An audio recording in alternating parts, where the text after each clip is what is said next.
शिवाजी की चाल। वह खान जो शेर के समान बहादुर माना जाता था, शिवाजी से मिलने क्यों आया था? अगले दिन दूत वापस लौटे और अफजल खान ने ब्राह्मण द्वारा शिवाजी के डर के बारे में बताई गई बातें ध्यान से सुनी। बेशक वह शिवाजी से जहां चाहे वहां मिल सकता था। ब्राह्मण ने एक उपयुक्त मुलाकात के लिए प्रतापगढ़ के ऊंचे किले के नीचे एक पहाड़ी की चोटी का सुझाव दिया, जिसे शिवाजी ने मोरे के खजाने से बनवाया था। वह एक खुला पठार था जहां से कोयना घाटी दिखाई देती थी। यह घने जंगल से घिरा हुआ था, जिसके घुमावदार रास्तों का सिर्फ शिवाजी के पहाड़ी लोग ही जानते थे। शिवाजी ने अपने आदमियों को झाड़ियों और झाड़ियों के बीच से इस पठार तक जाने के लिए एक सड़क साफ करने के लिए भेजा। सड़क सीधे पठार तक जाती थी और वहीं रुक जाती थी। जब तक कोई जंगल के रास्तों को नहीं जानता था, तब तक पठार से लौटने का कोई रास्ता नहीं था सिवाय इसी सड़क के। दोनों तरफ के जंगल में शिवाजी ने अपने आदमियों को तैनात किया, जो जंगल की अनिश्चित रोशनी और छाया से अपरिचित किसी भी व्यक्ति के लिए अदृश्य थे। साक्षात्कार से पहले की रात उन्होंने अफजुल खान के साथ बिताई। माँ देवी के मंदिर में साष्टांग प्रणाम करना जागरण अपने जीवन के संकट से पहले युद्ध था। भोर में वह उठा और अनुष्ठानिक स्नान ऐसे किया जैसे कि एक दिन के लिए उच्च उत्सव। उन्होंने पृथ्वी देवी से प्रार्थना की और उससे विनती की कि वह उस दिन उसे दृढ़ता से सहन करे। उसने सूर्य की ओर मुंह करके अपने सामने ठंडे जल का अर्घ रखा। झरने का पानी, साफ पहाड़ में चमकती बूंदें। ऐसा करते हुए उसने सृष्टिकर्ता सूर्य देवता का आह्वान किया। फिर उसने एक सफेद अंग रखा पहना, लेकिन उसके नीचे उसने कवच पहना हुआ था। अपनी कमर में उसने बिच्छू की तरह बना एक खंजर लटकाया और अपने बाएं हाथ की हथेली में उसने एक छोटा लेकिन भयानक हथियार, वागनक तेज स्टील के पंजों की एक पंक्ति पकड़ी, जिसे बाघ के पंजों का प्रतीक माना जाता है। उन्हें अपने खतरे के बारे में कोई भ्रम नहीं था। अपने अधिकारियों के सामने उन्होंने अपने परिवार को बधाई दी यदि वे मारे गए। उन्होंने अपने नेतृत्व के उत्तराधिकारी, अपनी जागीरों के प्रशासन और अपने आदमियों की कमान के लिए सावधानी पूर्वक प्रावधान किया। जब वे पहाड़ियों की एक जंगली चोटी पर खड़े थे, उनके अधिकारी उन्हें घेरे हुए थे। उनके चेहरे अशुभ संकेत से काले पड़ गए थे। उनकी माँ जीजाबाई अचानक जंगल से बाहर आ गई। अपने बेटे की तरह उन्होंने भी बेदाग सफेद वस्त्र पहने थे। लंबे वस्त्र उन्हें एक पुजारिन का रूप दे रहे थे। वह सिर सीधा करके और आंखों में चमक लाकर चल रही थी। शिवाजी अपने अधिकारियों को छोड़कर उनके पास दौड़े। उन्होंने उनके सामने घुटने टेके और उनके पैर छुए। कुछ देर के लिए वे आकाश के सामने निश्चल खड़े रहे। घुटनों के बल बैठा सैनिक और उसकी माँ अधिकारी सिर झुकाए चुपचाप खड़े रहे। उसने कहना शुरू किया, विजयी तुम्हारी होगी।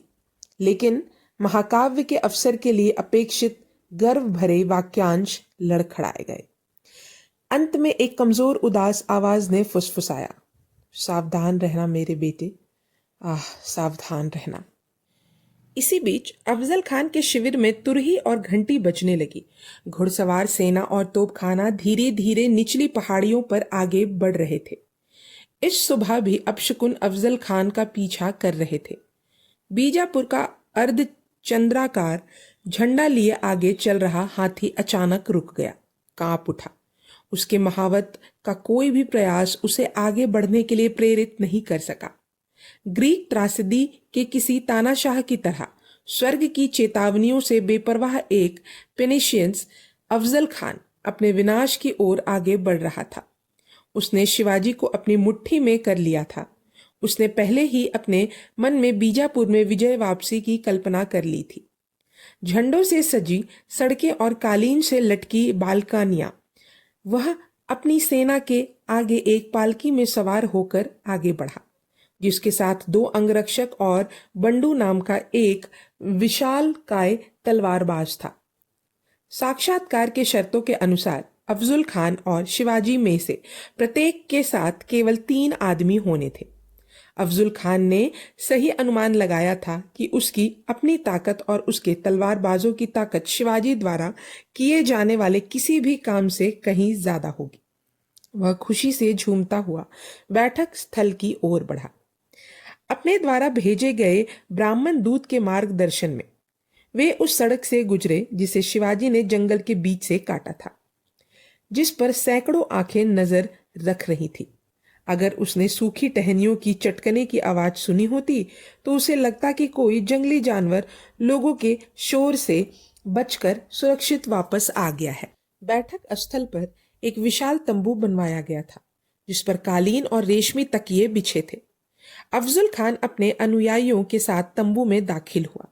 शिवाजी पास आए और फिर तलवारबाज बंडू को देखकर एकदम रुक गए। उन्होंने पूछा कि बीजापुर के दूतावास को अपने साथ एक प्रसिद्ध तलवारबाज की क्या जरूरत थी। उन्होंने कहा कि अगर अफजुल खान बंडू को तंबू के बाहर छोड़ दें तो वे अपने एक सेवक को भेज देंगे। अफजुल खान ने सहमति जताई। फिर शिवाजी तंबू में दाखिल हुए। अफजुल खान तुरंत झगड़ा करने पर आमादा लग रहा था। अपने मिशन के उद्देश्य का जिक्र किए बिना ही उसने ऊंची आवाज में शिकायत करना शुरू कर दिया कि एक छोटे से जमींदार के बेटे को राजकुमार की नकल करते हुए इतने आलीशान तंबू में सजते देखना असहनीय है।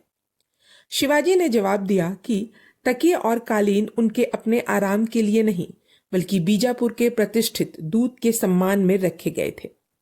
फिलहाल अफजुल खान संतुष्ट लग रहा था। उन्होंने धीरे से सिर हिलाया और शिवाजी को गले लगाने के लिए अपने बाहें खोली, जैसा कि शांति सम्मेलन में विरोधी नेताओं के बीच पारंपरिक रूप से आदान प्रदान किया जाता है। शिवाजी गले लगाने के लिए आगे बढ़े। वह अफजुल खान से एक सिर से भी कम लंबे थे।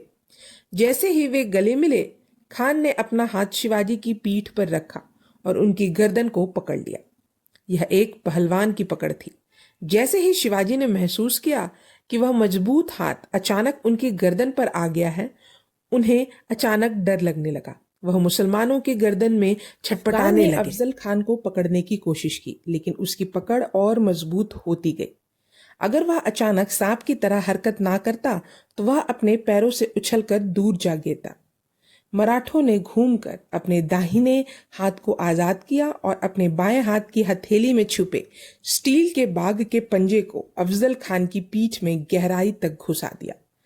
फिर अपने दाहिने हाथ से उसने अपनी बेल्ट से बिच्छू जैसा खंजर निकाला और उसे अफजल खान की कमर में घुसा दिया। अफजल खान लड़खड़ाता हुआ पीछे हटा, क्रोध और दर्द से चिल्लाता हुआ। उसके सेवक दौड़ कर आए और शिवाजी के सेवक भी दौड़े।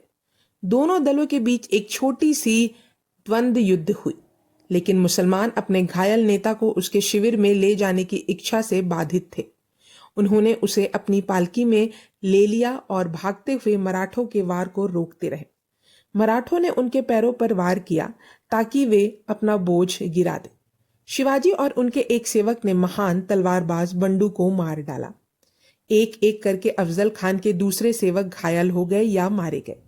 तभी एक मराठा ने अफजल खान का सिर काट दिया और उसे विजय घोष से ऊपर उठा लिया।